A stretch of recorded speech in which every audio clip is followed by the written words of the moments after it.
Our keynote speaker today is Leila Pinchot. We're very happy to welcome her back. She's been working on chestnut restoration in various capacities for nearly 10 years. She started as a research assistant for the Connecticut Agricultural Experiment Station and later worked as the New England Regional Science Coordinator for the American Chestnut Foundation, which means she was our regional science coordinator and came down and helped us with plantings in Westerly and all sorts of places. So we're very happy with the success she's having in her career. She got a master's in forestry from Yale and a PhD in natural resources from University of Tennessee. And she is now a research fellow for the Pinchot Institute for Conservation based in northern PA. She'll soon be starting a position with the U.S. Forestry Service researching techniques to reintroduce American chestnut to forested ecosystems. And her great-grandfather was, in fact, Gifford Pinchot, who helped to start American forestry down at Yale University in Connecticut Agricultural Research Station. So please welcome Leila.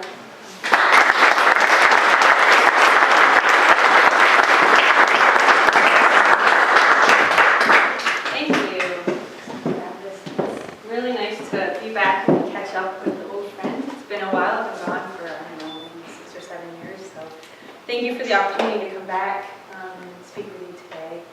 I'd like to, I guess, start with just a little story, just a small little thing that happened to me a couple of days ago. I was walking a property, or a landowner's property in northeastern Pennsylvania where I'm now working, looking for a good spot for him to plant his chestnuts. He just finally joined the American Chestnut Foundation after me badgering him for a while, and so he wanted to find a good spot where he could put these. And he showed me the 2 places on his property where he's already planted chestnuts and was very proud that they were doing well. And, then we came across the spot where he wanted to put his trees. And it fit all the criteria that you've been hearing over and over again today. It was a good spot for chestnut. And so I said, sure, Richard, this will work. We'll plant them here. And as we were walking away, I looked a little bit closer, and I saw that there was a Chinese chestnut already growing there, just a little guy, probably about this big, which, for seeing a chestnut is cool, but, we see a lot of chestnuts, so I was like, oh, there's a chestnut, neat, cool, we'll keep walking.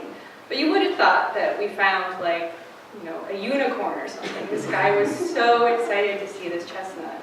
And it told me that this was probably a decent place for us to plant the chestnuts after all. But as I was driving home from his property, it just, little experiences like this, give me great hope that when we have the blight-resistant tree, we're going to have all of these squirrels, all of you, ready to plant them out. We have such a dedicated group of people like you, so it just made me happy. But what I want to talk to you about today, or really discuss with you, if you have thoughts, questions, raise your hand. This can totally be a two-way street here, is how to get chestnuts back into the forest. Right, chestnut restoration is a 2-phase process. We have the development of the blight-resistant trees, which we're working so hard to do. We're getting very close. And then we have to figure out how to get them back into the forest, which I think is not easy. I know that I myself have killed hundreds of chestnuts. I think a lot of you have probably killed hundreds of chestnuts.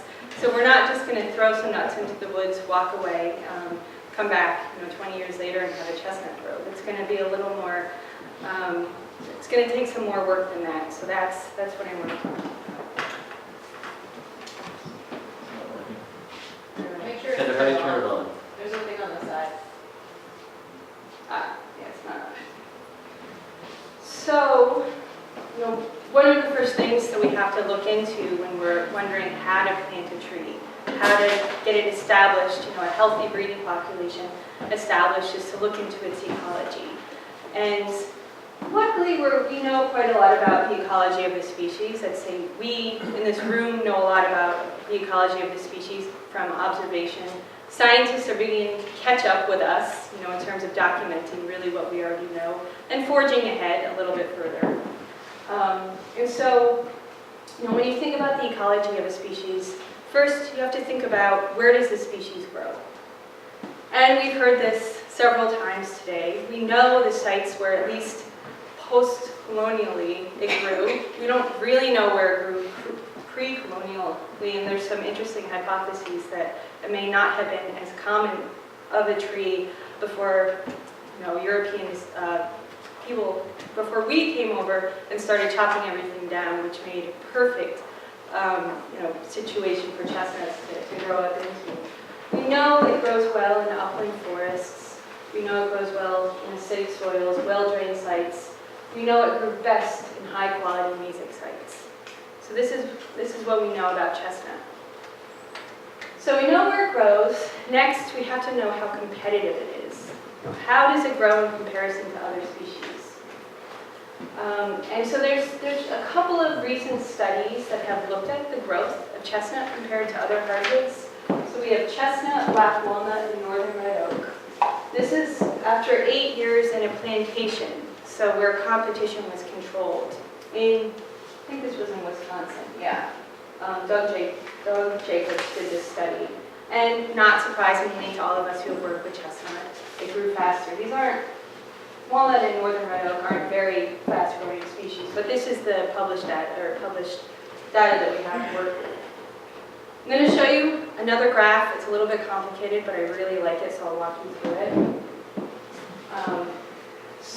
And I know it's probably hard for you to see in the back, but I will walk you through this. This was Leila, 1992. This was a containerized study, so these trees were grown in pots, which is important. We have American chestnut up at the top, northern red oak, mockernut hickory, American beech, black gum, and yellow poplar, tulip poplar, as we call it up here. And there's 9 different treatments. Okay, so 3 light treatments: low, intermediate, high, light. And within each of those treatments, 3 nutrient treatments: low, intermediate, high, low, intermediate, high. Does that make sense? You're all on the same page? So what is so interesting to me about this is that chestnut, in almost every single one of these 9 treatments, outgrew all the other species. I was a little bit taken aback with the ability of northern red oak to keep up with chestnut. I don't know about you, Bruce, but I don't usually see red oak growing that quickly. Which I think containerized studies need to be taken with a grain of salt. If you put these out in the woods and let them go at it in their own way, it may be a little bit different. But the key point here is that chestnut is a fierce competitor, but we all know that already. Okay, so once we know where it grows, once we know how competitive it is, now we need to know how shade tolerant it is. And for those of you not familiar with this term, shade tolerance refers to the ability of a tree species to compete for survival underneath the shade. And it says a lot about how that tree is going to react to different harvesting situations. And so it's hard to see that these are yellow poplars, tulip poplars, in a clear cut that's probably about 5 years old. This was in Kentucky, where one of my studies was. And they are a shade intolerant species. So their strategy is to come in very quickly after a disturbance, like a clear cut, and monopolize the site and grow up faster than the slower growing shade tolerant species. So here, I'm sorry that it doesn't look very good. We have sugar maple. Its strategy as a shade tolerant species is to germinate in the shade underneath the canopy and grow very slowly but still survive and wait until the canopy breaks up and then it can take over. And at that point, it'll be established enough so that faster growing species can't outcompete it, theoretically. And so just some characteristics of shade intolerant species. Again, it grows rapidly on sites after disturbance. High growth rates. So given the same amount of light, shade-intolerant species will grow faster than shade-tolerant species. Again, this is all theory. What actually happens out in the woods sometimes is different. They don't live as long, they mature earlier, so they get in, reproduce, and then eventually start to die. High photosynthetic rates, but they also have high respiration rates. So photosynthetic rates You're producing energy, respiration, you're using that energy. Which means they have a high light compensation rate. So the light compensation rate is the point where the photosynthetic rate equals the respiration rate. So zero net energy. They're just hanging on. Any lower than that, the plant dies because it doesn't have enough energy to keep on going. So a shade-tolerant species, so sugar maple, hemlock, some of the oaks are more shade-tolerant. Can persist and germinate, or germinate and persist in the shade. That's their strategy. They tend to grow slower, mature later, high leaf area, so, larger leaves. And you see that with chestnut, how in the shade they have larger leaves than when they're growing in the sun. Lower photosynthetic rates, which is why they don't grow as quickly. Also lower respiration rates. And so they have a low light compensation rate, which is important. So where's chestnut in here? Well, we have a really flexible species. It's really kind of cool. When it's grown in high light, and we've all seen this, really good apical dominance, right? High photosynthetic rates, can grow almost 3 feet a year. I mean, we've all seen chestnuts grow even faster than that. It's just documented. But when it's grown in the shade, and this is what's so interesting, usually it'll have that lateral growth form because it's looking for those sunspots that come through. Has a low respiration rate, but it still has a high photosynthetic rate. So even when it's grown in the shade, it can put on some growth. And this is a great growth strategy. This gives us a lot of flexibility in terms of how we're going to get it out into the woods. So we're dealing with a really flexible species. I'm much happier to try and figure out how to plant chestnut than say try and figure out how to get oak back. I think it's going to be a little bit easier. And so in terms of where chestnut is in the gradient of shade tolerance, the literature recently, there's been a little bit of discussion, but it's somewhere between intermediate and shade tolerant. So even though it grows really fast, and in that respect it's like a shade intolerant species, it also can survive for long periods of time in the shade. And if you're a forester and you want to think about how to get this back out into the forest, having a really flexible tree species is going to be useful. It gives us a lot of options. Oh, and I wanted to put this in. This is one of Fred Paillet's from one of his papers. His papers are really wonderful because they have all these beautiful illustrations sprinkled throughout them, and they demonstrate his point much better than any graph could. So, just very quickly, we have just a canopy tree, not a chestnut, and you have a suppressed chestnut. As this canopy tree dies, this suppressed chestnut, which is hanging on, even though it's not getting a lot of light, this tree dies, it's able to very quickly respond and take advantage of that release in light. Which, again, this gives us a lot of flexibility in terms of how we're going to manage for the species. So, yeah, we've seen this. So now we know where it grows, we know how competitive it is, and we know basically how it's going to do in different light situations. How do we reintroduce chestnuts? So, what types of questions might you ask about how to get this tree back into the woods if you were going to plan a study or just kind of investigate? What are some of the things we have to start thinking about? Where do you get them from? Let's say we have a bushel of highly resistant chestnuts. Lois? Protection from animals? Definitely, that's going to be a big issue.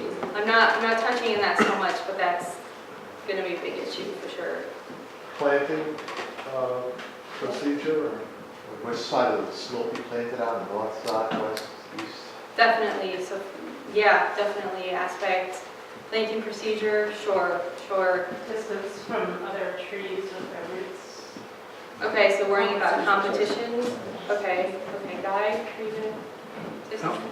How to arrange for the breaks in the canopy that you want in order to get the chestnuts to get up into the top of the Oh, you forest. mean how far apart you want to plant the different breeding populations? Is that? Well, if you need an open canopy, but you're in a mature forest, Oh, so management strategies for, to introduce it into what is already mature stand that may not senesce for 20 or 30 years. okay, so forest management, absolutely, that's going to be a huge question.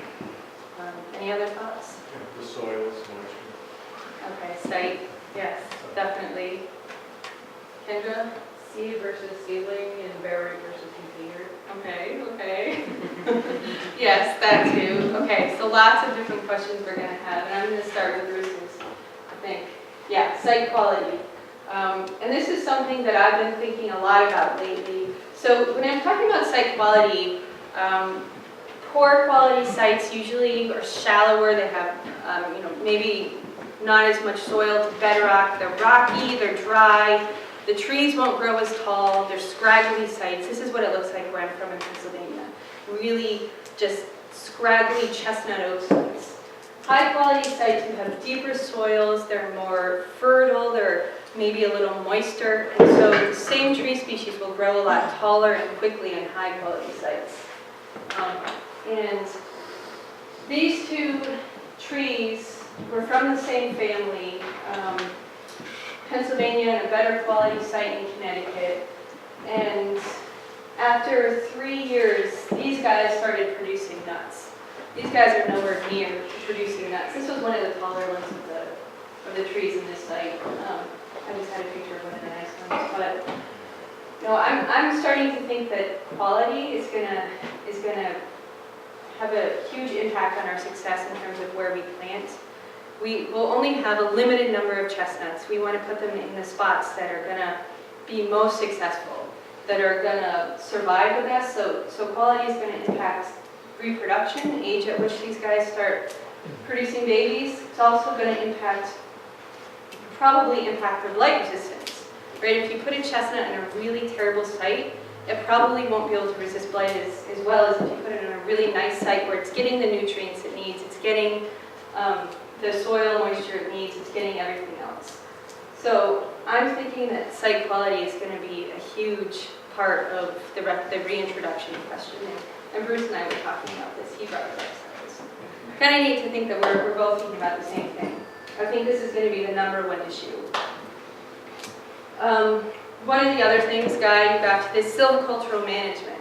I mean, how do we manipulate the forest in terms of light and to a lesser degree moisture and nutrients to favor chestnuts? Because that's really what we'll be doing, is manipulating the growing resources. So to start thinking about that question, I'm going to show you 2 examples. A clear cut, which is a great management technique for certain objectives. You're opening up all of these resources here, right? You cut down the trees. Let's pretend that they don't sprout for a minute. You have all of this light. The tree roots, once the tree dies, will release moisture, will release nutrients. So you have all of these resources. Perfect place to plant a tree, right? Because it has everything it needs. But very quickly, as we know, everything's going to start growing up. Say these were hardwoods, they'll start sprouting up very quickly. We're going to get annual plants in here. We're going to get the shade intolerant species like yellow poplar, black birch, depending where you are. Red maple could get in there too and be very competitive. So for a tree like chestnut, this might be okay because it can compete so well. But for a slower growing tree, it's not going to be a good site. Other side of the spectrum, single tree harvest, where we just go in and take one tree here and there. What you're doing is very locally, you're just opening up a little bit of light, maybe a little bit of some of the other resources. And so the pro here is that you're going to discourage fast-growing trees from competing, but the con is that there's not going to be a lot of light. And the residual trees are probably going to try and monopolize the resources that are opened up. So these are kind of just the 2 opposite ends of the spectrum to get you thinking about the different issues. And there's all sorts of treatments in between. And I'm thinking chestnut's probably going to do better in more open areas because it can grow so vigorously. And so another graph. Brian McCarthy, I think is he the chief of the science? Chair. Yeah. Okay. So he and, I don't know who McCammon is, put together a nice study where they planted chestnuts in a control, just a uncut forest, so very shaded. They did a prescribed burn, which is kind of fun. And this just kills some of the less tolerant seedlings. A thinning, which doesn't open it up a whole lot, but it increases light, and then a thinning and burn. And not surprisingly, what they found is the more light you open up, the faster chestnut grows. This is 2002 is the black, 2003, so that's after 1 year, after 2 years. Kind of to be expected, but again, we need studies to document what we probably already know. Maybe some of you have been following Stacy Clark's work in the Southern Appalachians. She works for the Forest Service. She's been getting a lot of chestnuts from you guys, or from Fred, really, to plant in the Southern Appalachians on national forest lands. And she's planted over 3,000 chestnuts down there. All she plants is these large, high-quality seedlings that are, grown in the nursery. And some of them after 1 year, can be up to 7 feet tall. It's pretty incredible. After 1 year in the nursery, before even planting them out there. So she plants them in shelter wood cuts, which, so a shelter wood is where you go in and you take out, it depends on your objectives, but you take out some of the large trees. You leave the nice trees so that they will reproduce, and you're trying to get the next stand of trees in. And so it opens up a lot of light. She's planted there, and what she's found is that they grow over 1.5 feet a year, and almost 1/4 of an inch in diameter. So these are really nice, mesic, beautiful, high-quality sites. And in these sites, she says you'll probably need some competition control because these shade-intolerant species grow so fast.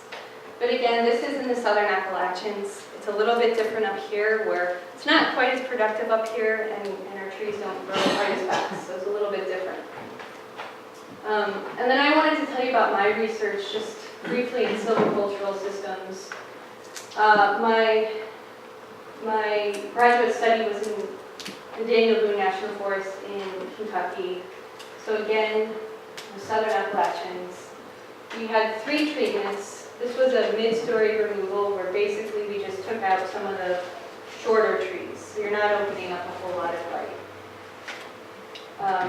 Then a thinning, where you can see here, I mean, you're opening up a little bit, but not tremendously. The thought here was that you'd give chestnut a competitive advantage and not some of the other species, but as you can see, some of the other species still came back to the vengeance. And then basically we clear cut with some residual seed trees. Very open situation. And not surprisingly, I mean, this is what we would expect. This is height growth. For the more light you have, the more the chestnuts grow. I mean, again, this is what we know. We're just trying to document it and tie it to very specific silvicultural treatments.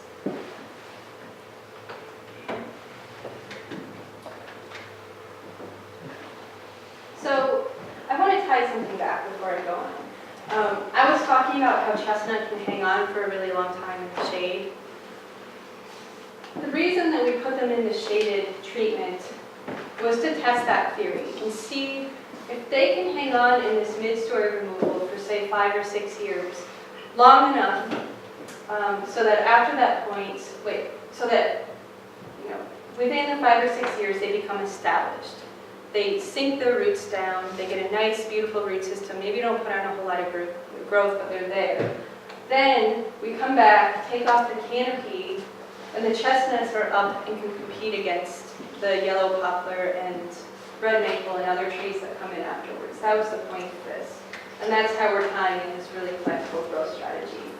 The problem is that this was on national forest land, and trying to get a treatment done on federal property is really difficult, so I'm not sure that that's actually ever going to happen in the second part of it.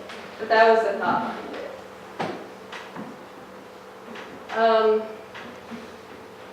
So we looked at site, we looked at silvicultural treatment. Another question we're going to have is kind of what Kendra was getting at, seedling quality. Do we plant seeds? Do we plant seedlings? Do we plant seedlings? Do we plant bare root or containerized? And And one reason why we might plant the bigger trees, as Lois was getting at, is we have a big deer problem here. And if we plant a tree that's up here, yeah, it'll still get eaten, but it's got a much shorter way to go than a tree that's down here.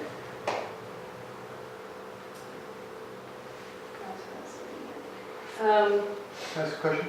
Yeah, On deer problems, is there any significant difference between areas, repopulation trees where deer hunting is allowed versus where deer hunting is not allowed? Does hunting make a difference? oh, yeah, I think hunting does make a difference if you have a really motivated and really kind of, if you have a hunt club that understands they're there to take the does. It has been shown to work in certain areas. It does. Yes, yes, they take the does and that reduces the deer population. It can work. I mean, we actually, in the property where I'm working now, the deer population used to be 50 deer per square mile. It's recommended to be, I think, 17-ish. And through Community Hunt Club, we've brought it down to 33. It's still too high. We still don't get over generation, but it helps.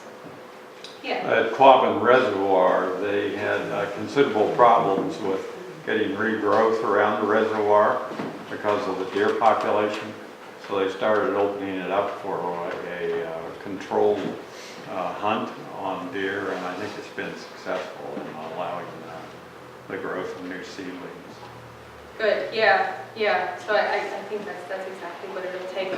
That and also federal or state regulations to increase like doe tags and everybody has to come together and try to work on that problem. But it's hard. I know in Pennsylvania where we are right now is at the hunters. They don't see enough deer now. We've brought it down just to the point where they don't think there's enough deer because they're used to seeing lots of deer, but we're still not seeing that forest regeneration. So it's at that point now where it's hard to get it any lower. But anyways, There's also a person who has done a lot of research in Rhode Island, and apparently there's predictions anyway that there are mountain lions coming back in this area. okay. So it's controversial still about whether they're wandering thousands of miles or whether they're breeding population. Yeah. You've seen one. Yeah. Okay. Only one. Well, if you've seen one, then perhaps there's more. Yeah, but how many can they eat? You know. I don't know. Interesting. And neat. So and then yeah, just the same question is what do we plant? And I think this is going to depend a lot on site. We put in a study in northeastern Pennsylvania, as I said before, really rocky, horrible, poor soils, really scraggly trees, and the seedlings didn't do very well, but the seeds did well. Because I think that the transplant shock after planting a tree with, a big established root system, if it doesn't get water, when the leaves start to come out, the transpiration is just going to suck up all the water in the tree, and that's what happens. So I think it'll really depend on the site, what we plant. And then another point I'd like to make is, we can find the perfect scientific way to plant a tree on the best site with the best silvicultural treatment with, the best seedling. But unless it fits in with management goals of the particular landowner, unless it's, unless people really are, this is a practical solution. If it's not a practical solution, it's not going to work. People aren't going to use it. So we need to also think about the social aspect. We need to think about how does this fit in with other land management goals. So it could fit in with a commercial harvest, which I think in a lot of cases it will, which is great because then the landowner comes away with a little bit of cash. Maybe they can put towards deer fencing. Because if you don't fence, they'll be eaten. We've all seen that enough. Maybe we can fit it in if the landowner or the state or the feds are controlling Islanthus or another non-native tree species. Maybe we can take them out and then plant chestnut in its place. This, that might work. So thinking about how to incorporate chestnut with other objectives. And going along with that, we have a very active deer or hunt club on our property. And one strategy we've been using with them is to put chestnuts in food plots. So food plot, of course, you plant clover or turnips or something that the deer eat to improve the quality of the deer. And in the middle of them, we plant chestnuts because in 10 years, the chestnuts are going to produce nuts, the deer are going to eat those nuts, and everybody wins. And this is our hunt club helping us plant some trees. And if you read any of the hunting literature, people are crazy about chestnuts. The Dunstan chestnut, I'm sure a lot of you have heard about, which the advertising is very sly and kind of makes it seem like it's an American tree that's resistant to blight, but it's more Chinese than American, but it's in a lot of the hunting publications. So hunters are getting very excited about chestnut, and they have as much energy as you guys do. So they're another good outlet for getting chestnut back into the forest. And if you can bring them into the conversation and talk about the importance of chestnut to wildlife, I think they're going to be our friends. And they can help kill the deer at the same time. So win-win. So taking a step back, I think that reintroduction is really going to have to be fine-tuned to specific sites. All of these factors are going to come together, and there's not going to be one strategy that works everywhere. You're going to have to think about your objectives. You're going to have to think about your site. You're going to have to think about what silvicultural treatments will help chestnut, will help other species that you're looking to help out. We're going to have to worry about these other things. Gall moths, Phytophthora, killed hundreds of chestnuts in Kentucky from Phytophthora. Luckily, it's not up here yet, but it might be. We have deer. All of my trees were defoliated one year by the chestnut sawfly, which is a native insect. So there's going to be all these factors working together, and it's just going to, I think, to some degree be luck. I mean, we'll have the right information, but then, some year there may be a drought. I experienced that. I killed another few hundred trees from drought. You may, I don't know. It's Tornado, we had a tornado go through our plot. Okay, tornado. So We lost them. it's going to be a combination of the right science, the right social, the right kind of finding the right group of people like you, and then also just luck. But eventually, I think if we put all the pieces together, we will get there. This is just kind of going over what I already said. I think we're all pretty good at this point. And this is a tree at Great Towers where I work. So that's it in a nutshell. But I'm happy to entertain any questions or thoughts.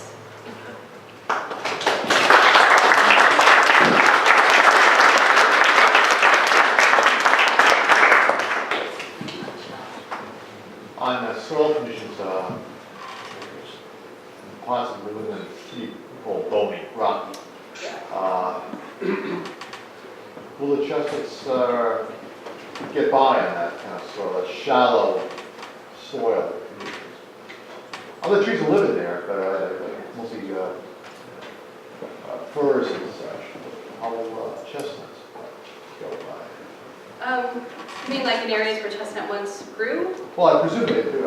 Right now we have like hemlocks there going in hemlock ledges, if you would call it. So, would a chestnut survive on that condition, like rocky, bony soil? And I've seen, so on our property in Milford, it's very shallow, very shallow. And chestnut will become established there, it'll grow, but again, I don't know if you're going to want to pick areas. I think you're going to really want to cherry pick the best areas to invest your resources. So maybe not pick those areas. I mean, that would be my inclination. That might be the place that becomes available first. We wait till we... Yeah, go. One of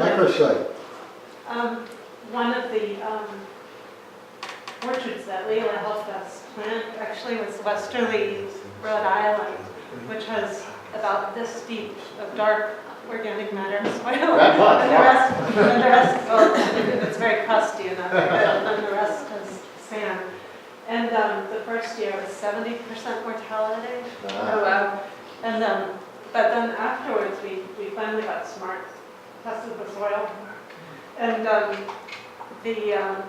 ones that survive best, and they're still going strong with no irrigation after a few years, we put a lot of compost around, so a nice big area of compost Okay. seemed to be enough to get them to establish in that Keep the really moisture. poor area. Yeah. So, but that's of course a lot more work. Yeah, and that's, yeah. Especially when we talk about reforesting out Yeah. areas, out, away from the roads, away from the Yeah. water supplies. Yeah. It's Yeah. about half mile to the woods, I mean, Yeah. not much you can bring in there. So. Yeah. Yeah, I would definitely cherry pick the best sites. But that's just me, I'm lazy. You know? Yeah. One planting that we made in Wilbraham was on land that had been used as a pheasant farm, a breeding farm for pheasants. Then, of course, they put them out and the hunters would shoot them and kill them with great delight. But anyway, they closed that down. The soil there was very sandy.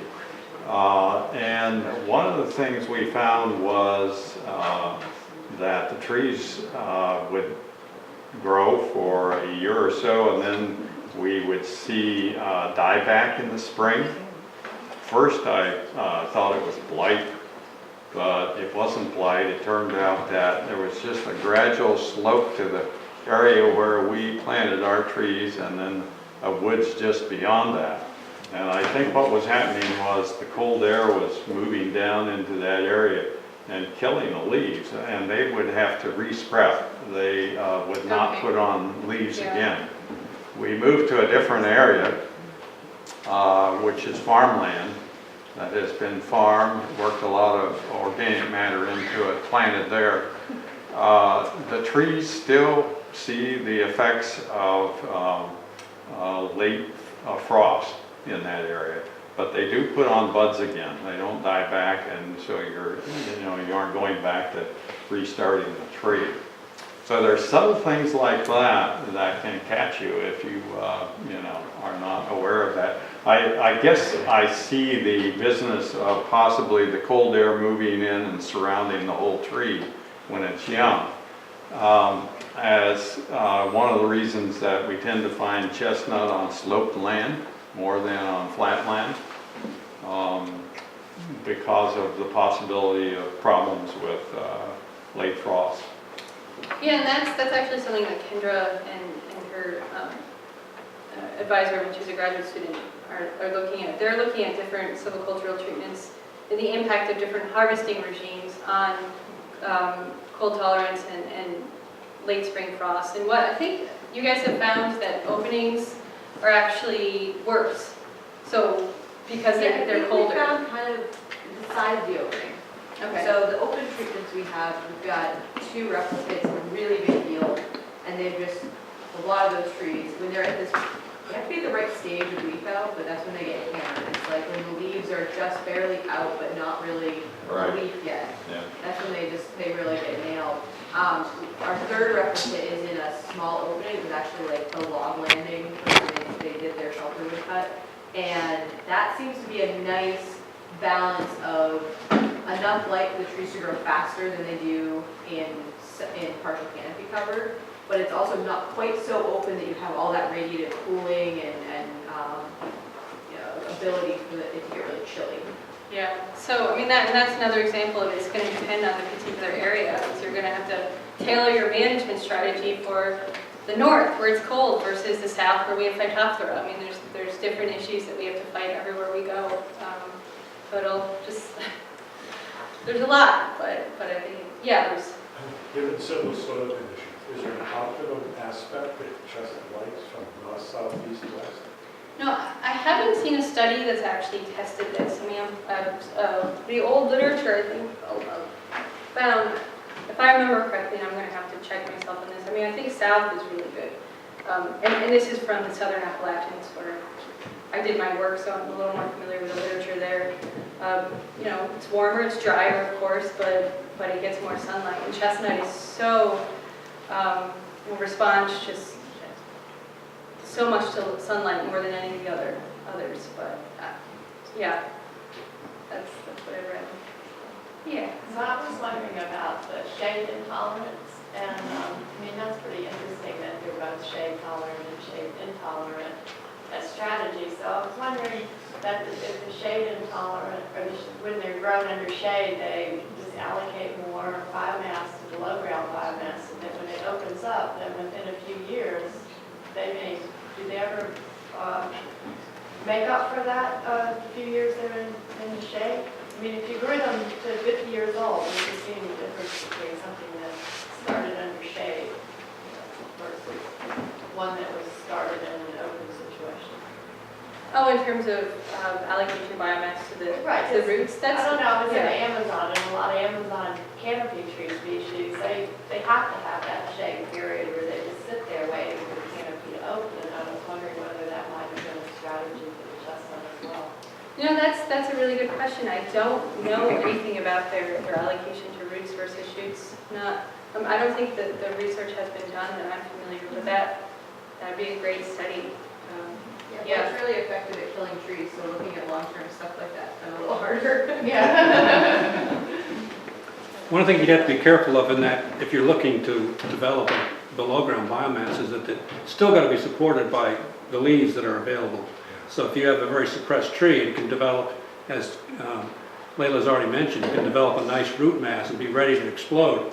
But you can't develop too much because it still has to be supported.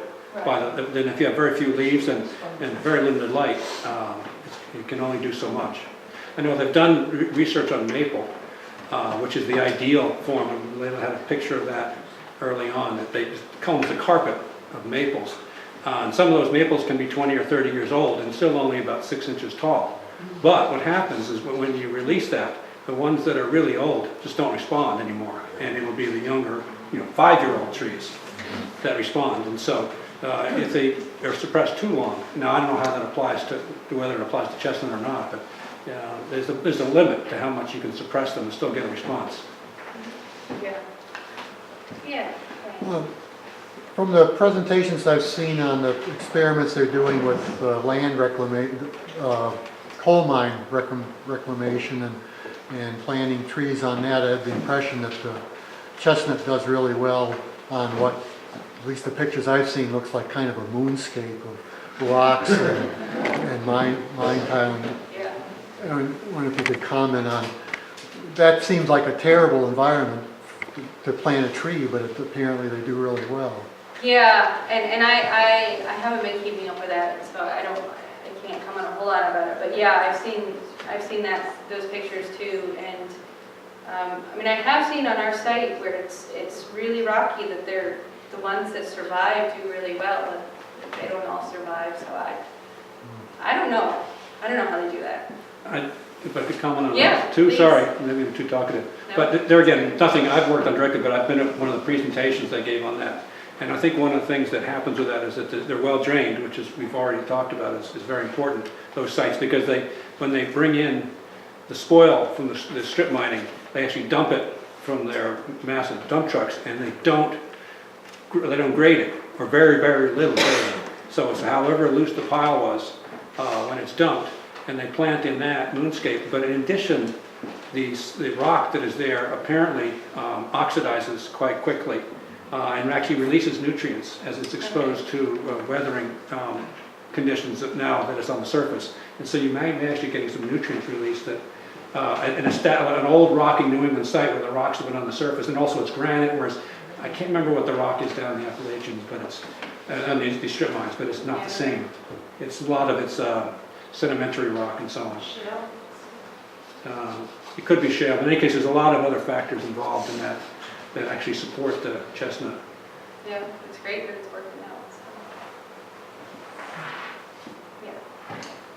I think it's also interesting, the general lore is if you go into a forested area and cut out an area to open it up for housing, that sort of thing, that you'll get sprouts along the edge. In Wilbraham, there's an area where they've done that, and I had been scrounging all around trying to find trees that were viable and producing seed. I happened upon this one site. I was driving in the access road and I saw 2 or 3 trees that looked like chestnut. I ended up walking around the perimeter, and there were 99 separate clumps of trees. around that edge, and they were really moving. Now, they started getting hit by the blight and knocked back, and sooner or later they lose, as we all know. But the conditions that are established there are pretty interesting, because you've got a border between a heavily forested area and then the open area.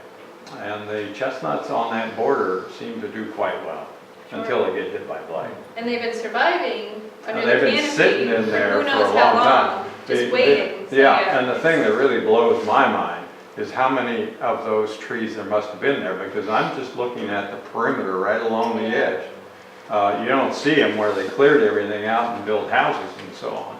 But right on that edge is where these trees are, maybe back in for 10, 20 feet. Beyond that, and then you don't see much, except maybe the sprouts that are very short and low. yeah, they're persistent. Definitely give them that. Yvonne, did you?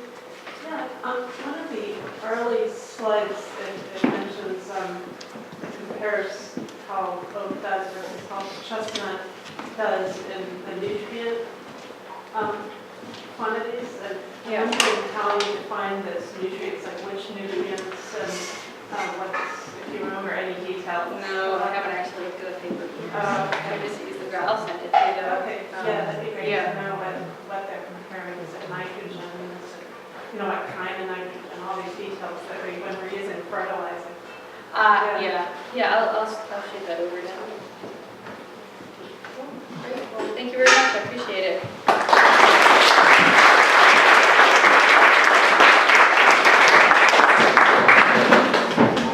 Well, thank you very much. That concludes the presentations.